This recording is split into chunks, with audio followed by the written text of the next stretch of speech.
Good morning, good afternoon, or good evening. Whatever time it is when you hear this message, I pray that you're poised to receive, to accept, and to respond to words of wisdom. People have asked me how I chose the title Shadow Mothers for my most recent book.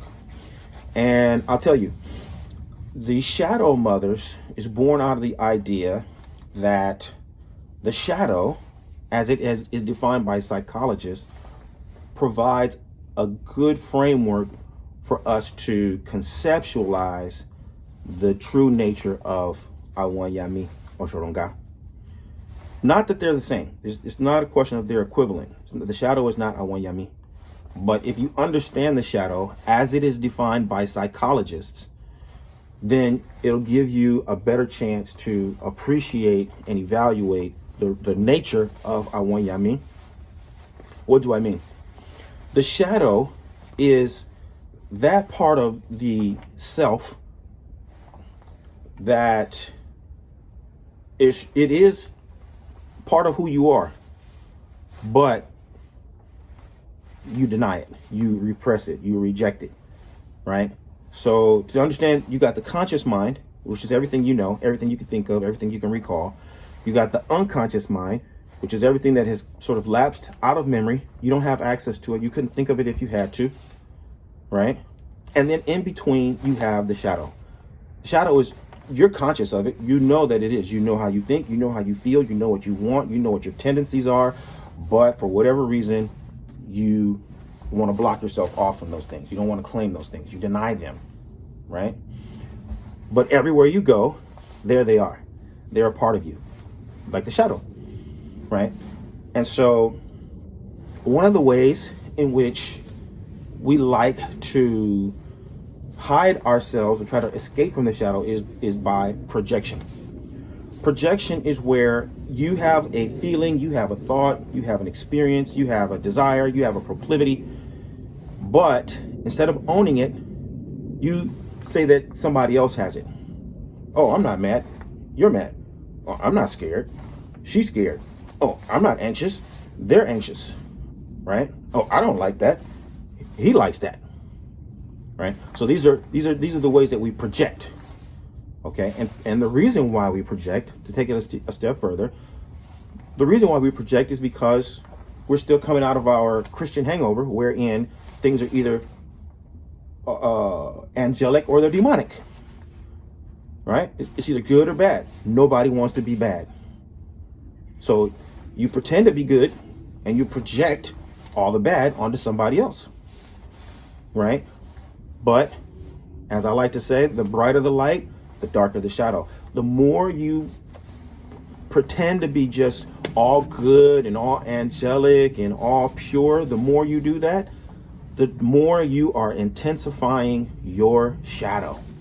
The more you're strengthening your shadow. And the stronger your shadow gets, the darker your shadow gets, the more intense your shadow is, you can expect that the more intensely it will express itself inadvertently.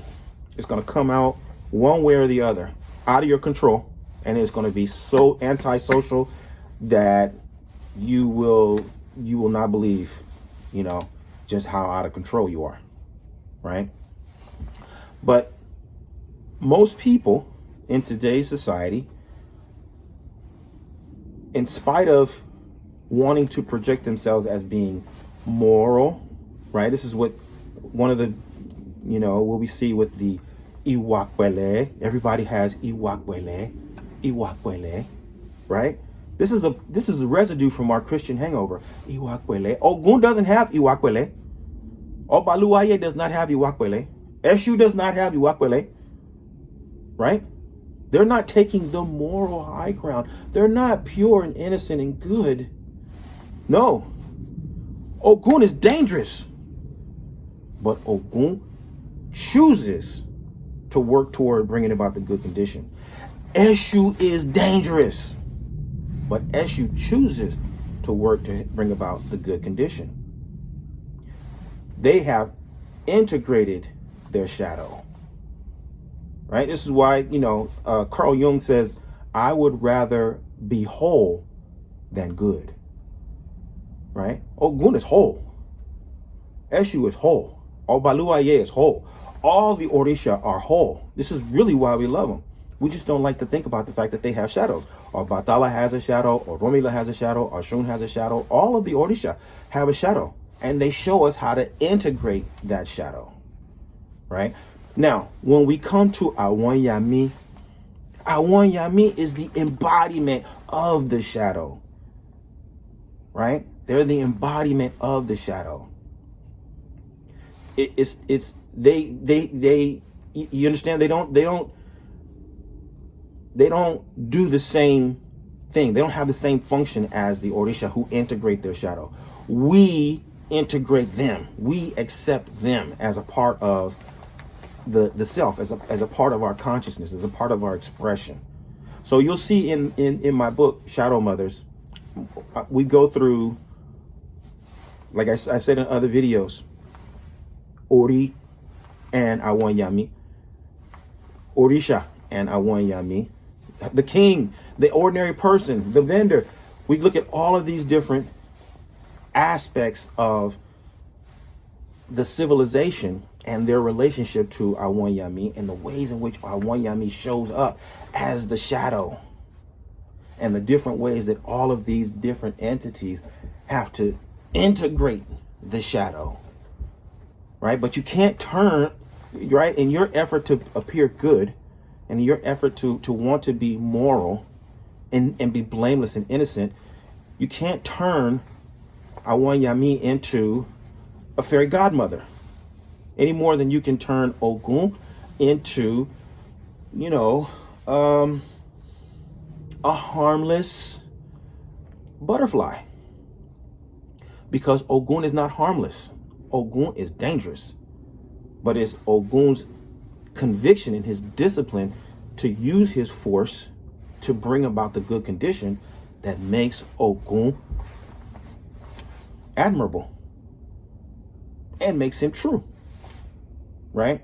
So I'm really excited about this work. It's going to have a huge impact on our conversations in the tradition.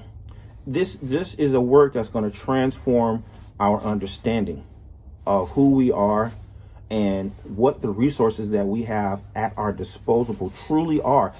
And it's going to give us the opportunity to re-envision what this tradition can help us to do to become whole and to become true and to integrate all the different aspects of our identity and our self into one being that is committed to one goal, which is to help bring about the good condition. So if you want to check out a preview of the book, I'm going to put a description. I'm going to put a link in the description section of this video. Go there, click on it, give me your email. I'll give you a free download. And then when the book drops, which is any day now, I'll also give you a discount code that you can buy the book at a lower rate. So I look forward to talking to you, and I pray that all is well with you and your loved ones. And that's all. Bye for now. Odabo.